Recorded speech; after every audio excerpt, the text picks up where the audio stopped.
বাংলাদেশের চলচ্চিত্র শিল্পের সবচেয়ে বড় বাণিজ্যিক মৌসুম দুই ঈদ উল ফিতর ও ঈদ উল আজহা। উৎসবকে কেন্দ্র করে মুক্তি পায় বহু সিনেমা আর দর্শকদের ঢল নামে প্রেক্ষাগৃহে।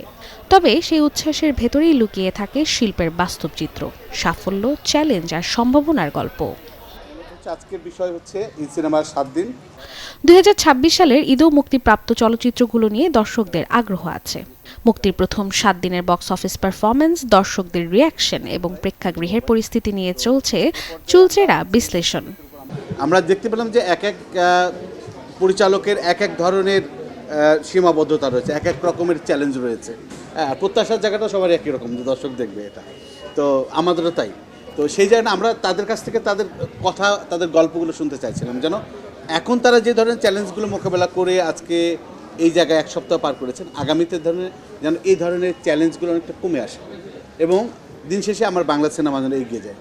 আমার কাছে মনে হয় দর্শকদের ভিউ যেটা, সেটা যদি মূল্যায়ন করি আমরা, আমাদের যে ক্রাইসিসগুলি আছে থাকবে, আমরা শিখছি, সবসময় শিখছি, এটা হবে, কিন্তু সমাধান হবে। আমরা তথ্যমন্ত্রী, সংস্কৃতির মধ্যে দুজনের সাথে আমরা বসছি, খুব দ্রুত বসে আমরা সার্ভারের যে বিষয়টা, টিকিটিংয়ের যে বিষয়, দুটো বিষয় নিয়ে আমরা কথা বলবো। যেহেতু চলচ্চিত্রকে শিল্প ঘোষণা করা হয়েছে 2012 সালেই, সো এটার একটা ভালো একটা ফান্ড আছে।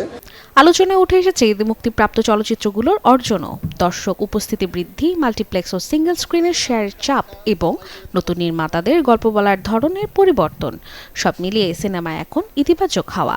আমাদের স্বপ্ন ওইটাই ছিল, আমি জানি না আমরা কতটুকু সাকসেসফুল, বাট আমাদের স্বপ্ন ওইটাই ছিল যে আমরা একটা সিনেমা বানাবো হুইচ ইজ গুড সিনেমা, যেটার মধ্যে আর্টও থাকবে, কমার্সও থাকবে।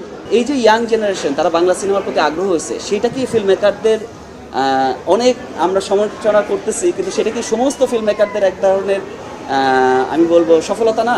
যে এই যে ভালো অনেক ধরনের সিনেমা আমরা এখন আর্টকে তকমা দিচ্ছি, কমার্শিয়াল বলছি। তো দর্শককে কানেক্ট করার বিষয়টা এখন যেভাবে দেখা হয়, যে অনেক বেশি বিজনেসের জায়গায় আসলে দেখা হইতেছে জিনিসটাকে, কিন্তু শিল্প তো আসলে শিল্প, পরবর্তীতে যে বিজনেসে রূপান্তর হয়েছে। গরির মতন সাদা মুখতার। তবে চ্যালেঞ্জও কম নয়। প্রেক্ষাগৃহ সংকট, বিপণনে অসম প্রতিযোগিতা, পাইরেসি এবং বাজেট স্বল্পতা সবকিছুই প্রভাব ফেলছে চলচ্চিত্র শিল্পে। কেন ঈদের আগের দিন ইন্ডিয়াতে গিয়ে আমাদের মেকিং করে ছবি বাংলাদেশে আনতে হবে? আপনাদের সেই কথাগুলি বাংলাদেশ সরকারকে জানাতে হবে। এই সমস্যাগুলো বাংলাদেশে কিভাবে সমাধান করা যায়, হয়তোবা এই যে আজকে উজ্জ্বল ভাইরা, যারা রসু ভাই যারা রয়েছেন, আপনি ভাই আমাদের যারা রয়েছেন, তারা এই একটা দিগ্দর্শন তৈরি করেন। মন্ত্রীর সাথে আপনারা বসেন যে আমরা এত কোটি টাকার ছবি ঈদে নিয়ে আসছিলাম, কিন্তু আমরা টেকনিক্যাল সেলের অভাবে, কাজের অভাবে বাইরে গিয়ে আমাদের করতে হয়েছে। এগুলো আমাদের দেশে করতে হলে এইগুলি দরকার। ঈদের 8তম দিন আমি দেখলাম না সমিতিগুলোর জায়গা থেকে 8 জন 10 জন 15 জন মিলে এসে কোনো একটা রকস্টার দেখুক, কোনো একটা মানে রোহিত দেখুক, কোনো একটা দেখুক, বনলতা সেন দেখুক, আমি দেখি নাই। এটা তাদের কাজ, এটাই সিনেমা ইন্ডাস্ট্রির জায়গা থেকে তারা এই জায়গাগুলোতে করে। তাদের দেখতে হবে, তাদের না দেখুক, পছন্দ না হোক, এসে দাঁড়াতে হবে। ঈদের পর্দায় শুধু গল্প নয়, উঠে আসে পুরো চলচ্চিত্র শিল্পের চিত্র। সাফল্য আর সংকটের মাঝে দাঁড়িয়ে প্রয়োজন স্পষ্ট পরিকল্পনা, যাতে বাংলাদেশের চলচ্চিত্র শুধু উৎসবেই নয়, সারা বছরই দর্শকদের হৃদয়ে জায়গা করে নিতে পারে। রাশিকা হোসেন, চ্যানেল 24, ঢাকা।